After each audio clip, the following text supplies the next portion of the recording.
bandiraɓe sehelaɓe musidɓe fulɓe renduɓe tedduɓe on calminama on jurama on jarama kadi on jettama no fewi on bismama e hayangoji men hande ko altine hawra e balɗe nogas e ɗiɗi e lewru korse hitande ujunaji ɗiɗi e nogas e jeegoro ɓindo moon jayindeji arti gam to gande on ko ɗi piri ɗi pirtiɗi cariɗi cakti e nde ɗo ñalande jayinde yor dawi ko e juɓɓudi suudu sarɗiji woni assemblée nationale hina wayno noon wot ko foti hen hesɗitine tawa noon hina yowati e tigui tigui ko wiyete ko réforme constitutionnel hina wayno ndin ɗon juɓɓudi noon kono assemblée nationale yahnirte isi noon on conseil constitutionnel de kambo tigui jogui kala ko woni no lesdi ndi jogorte e ko fayi e nondi fewnirte tawa noon hina yowi e ɗereji woni kayitaji ɗi ganduɗa ɗe hiɗi laaɓi tos ɗum taki noon jayde yor windi ko le parlement impose sa marque hina wayno tigui suudu sarɗiji woni assemblée nationale de yiɗi hollir hoore mum isi noon hollira darde mum e ndin ɗon juɓɓudi woni no yahnirte ni jayne nde ɓisdi en en engageant le samedi 20 juin 2026 la phase décisive d'adoption de la réforme constitutionnelle. L'Assemblée nationale se positionne en véritable co-architecte de la troisième république. Ina wayno de kam do suudu sarɗiji ndude caggal de yekkiti kongi eno warrata tawa noon ina hawrete aset balɗe nogas e lewru korse woni 20 juin hitande ujunaje ɗiɗi e nogas e jeego de kamen kam ɓe mbi hay siko tawi conseil constitutionnel wot ko layi kamen kam darde mumen nde wawa wasa teske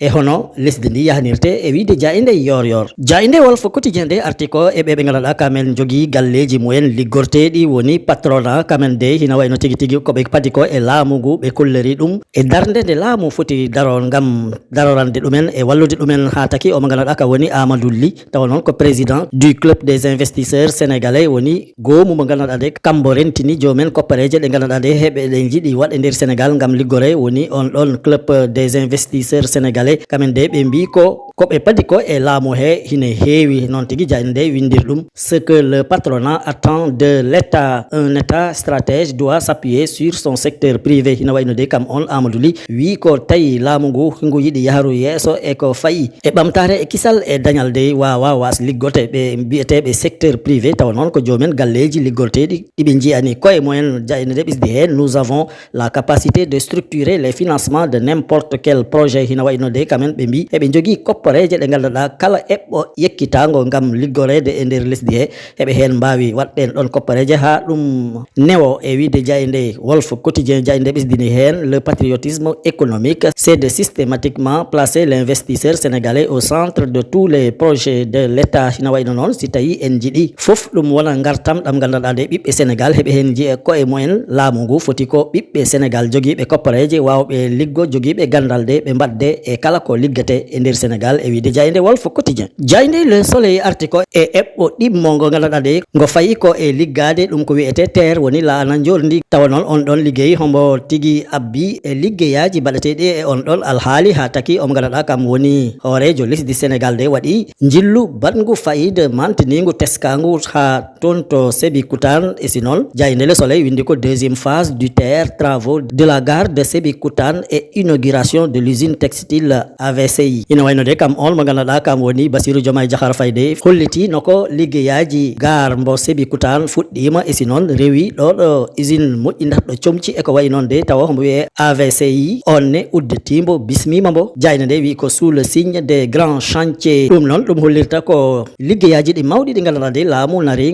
ɗi wat e nder Sénégal e wiide jayde Le Soleil jayde ɓesdi hen samedi le chef de l'État s'est rendu à Diass Sébikotane et Diamniadio où il a posé plusieurs actes structurants pour les transports, l'industrialisation et l'aménagement du territoire hina wayno de e asset ombo jawtuɗen hoorejo lesdi Sénégal Bassirou Diomaye Diakhar Faye de yahi toon to Diass yahi Sébikotane yahi Diamniadio ɗum noon ko hollirde tigui e liggeyaji mawɗi ɗi ganduɗa de hiɗi paayi e nder Sénégal tawa noon ɗi puɗɗama hiɗi paayi e ko fayi e yahde e garta woni transport e si noon industrialisation woni galleji liggorteɗi e ko fayi no lesdi ndi jogorte woni aménagement du territoire e wiide jayde Le Soleil jayde le parlement de article e koppareje e kisal e dañal fayi e lesdi Sénégal Sénégal taw noon mbo kala hombo hen yekkita konngol haysi tawi anda hen ko ɓuuri heew eko fayi e mbiɗen finance woni koppareje eko wayi noon ha taki jayinde ɗe windi ko docteur Seydou Bokoum sur le débat financier au Sénégal. La confusion des concepts économiques menace la qualité du débat public. Ina wayno de kam on mo ganduɗa kam woni docteur Seydou Bokoum jayinde le parlement dekki ɗum faandu haalirdu mum ha taki wi ko si tawi ɓe ɓe ganduɗa heɓe jekkita kongi heɓe ɗi gabbini e dañal e kisal e ɓamtare si ɓe ganda ko ɓe layata ko de ina wayno ɓe majjinat hewɓe e si noon ɓe gaddat niɓre yowati e ko fayi e finance woni koppareje e ko wayi ɗon noon tigui jayinde ɓesdiri hen la qualification en dette odieuse sous condition doctrinale stricte. Ina wayno de ko yowati ko e ñamande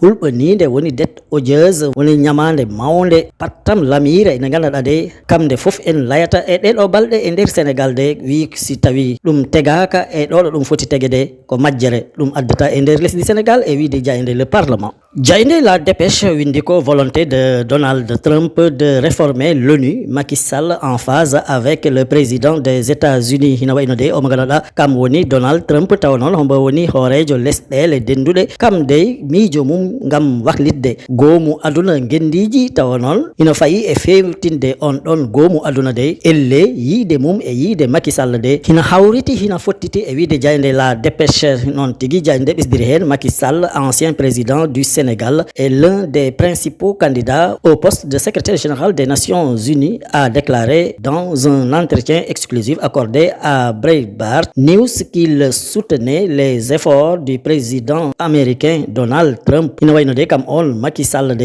e jayinde wonde toon to lesɗele denduɗe wi ni no o magaraɗa ka woni Donald Trump yiiri waklidde goomu gendiji aduna woni organisation des Nations Unies kam hombe hen yahdi hombe hen wondi e wiide jayinde la dépêche. Jayinde libération wi ko kewi ko Richard Toll de ɗum hewani yi'e e sinon ɗum famaka ɗum andaka e sinon ɗum kam koko hawni hawani Allah sabo jayinde windi ko lycée de Richard Toll, une opération planifiée et exécutée en pleine nuit pour dérober les épreuves à la veille des compositions. 10 élèves de seconde L cambriolent le bureau du proviseur. Ina wayno ngal ɗon duɗal hakkundeyal woni lycée Richard Toll de sukaɓe sappo elowoɓe jangatnoɓe ngal ɗon duɗal de hina wayno koɓe mbaɗi ko ɓe gaccu ha jamma foti de ɓe naati e bureau o mo ganduɗa ka woni proviseur ɓe gujji toon ɗum ko ɓe potno ɓerde woni épreuve composition ɗum noon wadde ɗum addi toon caɗele kewɗe noon tigui jayinde ɓesdiri hen ayant obtenu de mauvaises notes lors des contrôles du second semestre. IS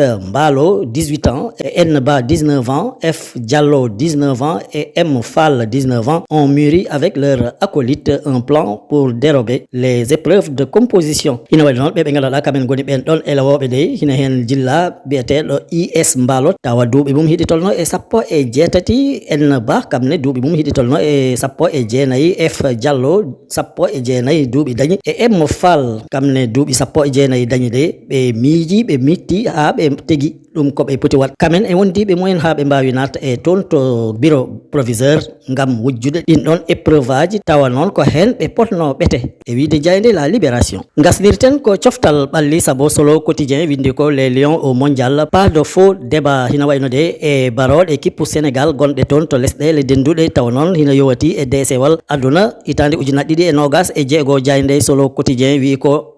yo ɓe mbat seese woto ɓe gaddu bolle kewɗe kamen ɓe jillaɓe e équipe Sénégal saabu noon ngol kam siɓe perguitima woni ɓe gasni e ngal ɗon desewal. Jayinde windi ko match de relance pour le Sénégal. Jayinde Solo Quotidien wi ko e ngal ɗon pottital ɓe mbawi immor si wonani noon ɗum kam ko gartugol e nder Sénégal e si noon omo garaɗa ka woni Pape Thiaw eltowo kippu Sénégal de arti e ko wiyete ko contrat dewɗo hakkude mum e laamu wadde kawtal ngal waɗata ko hakkude Norvège e Sénégal hande si lerinde jamma foti ɗum noon eɗen dono lesdi Sénégal ngam foola Norvège e wiide jayinde Solo Quotidien. Bandiraɓe sehilaɓe ɗum woni ɗo seeɗa e komin gaddanno on e ko jayndeji ɗi dawi ɗi bindi hande tottodiren aadi ha sanga goɗɗo so weeli Allah joom baɗe e bawɗe o.